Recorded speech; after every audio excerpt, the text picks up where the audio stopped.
दोस्तों आपका स्वागत है यूरेका पे। आज हम एनसीईआरटी के सीरीज के तहत क्लास 12th की पॉलिटिकल साइंस की जो चैप्टर 2 है इसके सब्जेक्टिव प्रश्न को देखेंगे, जिसमें हम क्वेश्चन नंबर 12 को देखेंगे। क्वेश्चन नंबर 11 तक हम देख चुके हैं। क्वेश्चन नंबर 12 का पूरा नोट्स है। इस नोट्स के माध्यम से हम आइए इस क्वेश्चन को समझते हैं। यह आपके एग्जाम के लिए अत्यंत महत्वपूर्ण रहने वाला है। तो दोस्तों क्वेश्चन नंबर 12 है, चीन और भारत की उभरती अर्थव्यवस्था में मौजूदा एक ध्रुवीय विश्व व्यवस्था को चुनौती दे सकने की क्षमता है। क्वेश्चन को समझिए आप। लिखा हुआ मौजूदा एक ध्रुवीय विश्व व्यवस्था, क्योंकि ऐसा माना जाता है कि 1991 में जब सोवियत संघ का विघटन हुआ था, 1991 में जब यूएसएसआर का विघटन हो गया, तो उसके बाद से माना जाता है कि विश्व एक ध्रुवीय विश्व है और इस विश्व में महाशक्ति के रूप में अमेरिकी वर्चस्व है।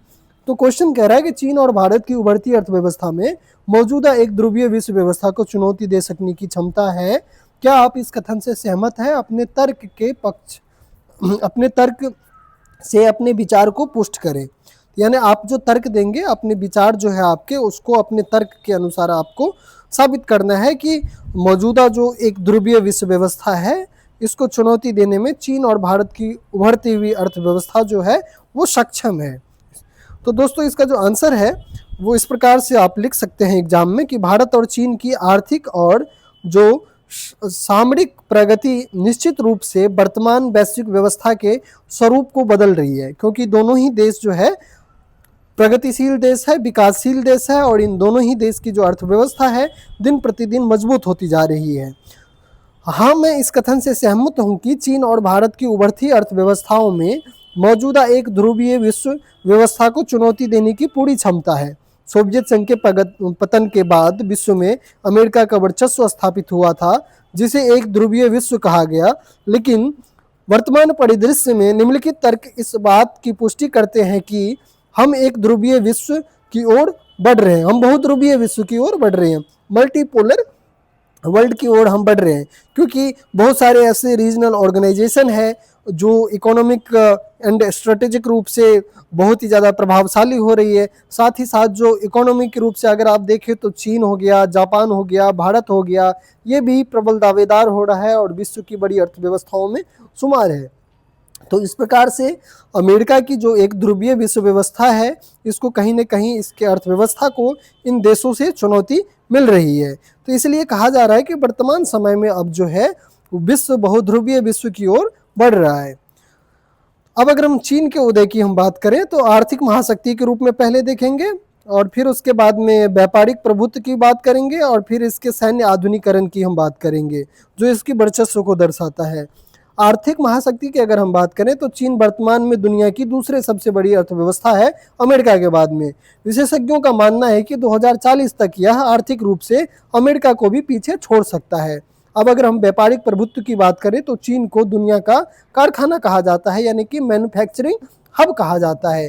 विश्व के अधिकांश देशों का व्यापार प्रत्यक्ष या अप्रत्यक्ष रूप से चीन पर निर्भर है, और बड़े पैमाने पर चीन जो है आज के डेट में विश्व भर में अपने यहाँ पे निर्मित सामान को अपने देश से बाहर के देशों को बेचता है। यानी कि चीन क्या करता है तो उसे निर्यात करता है अपने देश में सामान का मैन्युफैक्चरिंग करके। फिर अगर हम सैन्य आधुनिकीकरण की बात करें तो चीन जो है वो अपनी सैन्य शक्ति और अंतरिक्ष तकनीक में भारी निवेश कर रहा है, जो सीधे तौर पर अमेरिकी सैन्य प्रभुत्व को चुनौती देता है। और चीन जो है वो परमाणु शक्ति संपन्न देश भी है। तो इस प्रकार से चीन जो है कहीं न कहीं अमेरिका को मजबूती से टक्कर देने में सक्षम है वर्तमान समय में। अब हम दूसरे तरफ भारत के बारे में कहा गया है, तो भारत की अगर हम बढ़ती क्षमता की बात करें तो भारत की भी हम पहले तेजी से बढ़ती अर्थव्यवस्था की बात करेंगे, फिर भारत के हम जो डेमोग्राफिक डिविडेंड है यानी कि जनांकीय लाभांश है, और उसके बाद में भारत के सॉफ्ट पावर की बात करेंगे। इस 3 पॉइंट की हम बात करेंगे। तो भारत के तेजी से बढ़ती अर्थव्यवस्था की अगर हम बात करें तो भारत दुनिया की सबसे तेजी से बढ़ती प्रमुख अर्थव्यवस्थाओं में से एक है, और इसकी विशाल घरेलू मांग और बढ़ता विदेशी निवेश जो है एक मजबूत आर्थिक स्तंभ बना है। वर्तमान समय में भारत अब जो है दुनिया की चौथी सबसे बड़ी इकोनॉमिक के रूप में, जीडीपी वाले देश के रूप में स्थापित हो चुका है। अब अगर हम भारत के अगर हम डेमोग्राफिक डिविडेंड की बात करें, जनांकीय लाभांश की बात करें, तो भारत के पास दुनिया की सबसे बड़ी युवा आबादी है, जो विकास और नवाचार का प्रमुख इंजन माना जाता है।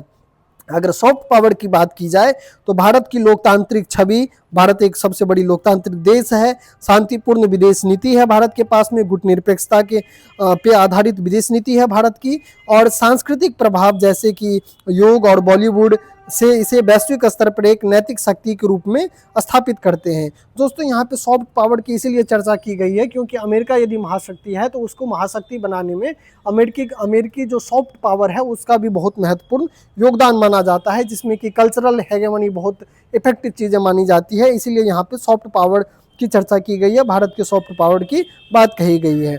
अब अगर हम वैकल्पिक वैश्विक मंच की अगर हम बात करें, जो अल्टरनेटिव ग्लोबल प्लेटफॉर्म है उसकी अगर बात की जाए तो जैसे ब्रिक्स हो गया, BRICS country, SCO country, Bharat और चीन, ब्रिक्स में जो है ब्राज़ील, रूस, भारत, चीन, दक्षिण अफ्रीका, और एससीओ की अगर बात की जाए जिसे हम संघाई सहयोग संगठन कहते हैं, जैसे मंचों के माध्यम से पश्चिमी प्रभुत्व वाले संगठनों जैसे कि G7 के समानांतर एक नई व्यवस्था बना रहे हैं ब्रिक्स के देश और जो एससीओ के देश हैं ये सारे मिलकर के।